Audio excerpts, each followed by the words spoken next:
The Infiniti QX70 is a relatively new nameplate on a pretty old vehicle actually. It's the second generation Infiniti FX. We like it in many ways, but some of its charm is starting to wear thin. We'll show you why. So there's only now a 3.7 liter V6. The good news though is that V6 does still have plenty of power, thanks in part to a 7-speed automatic transmission that kicks down plenty, upshifts very smoothly, really helps out with drivability there. Our test car also has pretty good ride quality here. Even with the sport package and 21-inch wheels, it feels very sophisticated. It's firm, but still pretty forgiving over bumps and stuff. Still, one editor found this SUV feels a little bit cumbersome, doesn't quite throw itself around as well as some other sportier SUVs out there.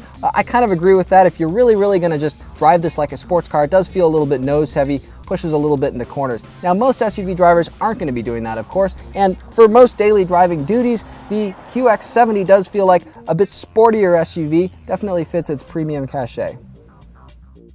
The cabin in the QX70 is fairly old school, but that's actually a good thing because there's no capacitive touch buttons or anything here, just ordinary buttons and knobs. The center stack, a little bit busy, lots to kind of sort through, but all the buttons you'd need here, including physical zoom in and zoom out buttons for the navigation system, a touchpad that you can directionally scroll on, nothing that you really have to sort through or try to figure out.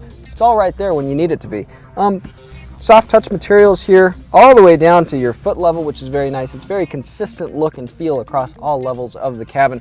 Our biggest issue, of course, is one that's kind of inherent when you look at the outside shape of this vehicle, and that's visibility. The side mirrors are very big, but the rear window very small, and the C and the D pillars kind of merge together. There's a pretty useless rear quarter window all the way back there, and there's just kind of a big blind spot as you look over your shoulder. The back seat has good leg room and excellent headroom, but I wonder why Infiniti didn't move the seat another inch or two higher off the floor, because it sits really low to the ground here, so my knees are kind of up in the air a little bit. If it was higher up, there'd be obviously better thigh support and probably enough headroom to support that. Now, the back seat doesn't move forward or backward, but it does recline in a 60-40 split. Unfortunately, doing so requires you to kind of get these shoulder area levers, not the easiest place to kind of twist around and get to. Let's take a look at the cargo area.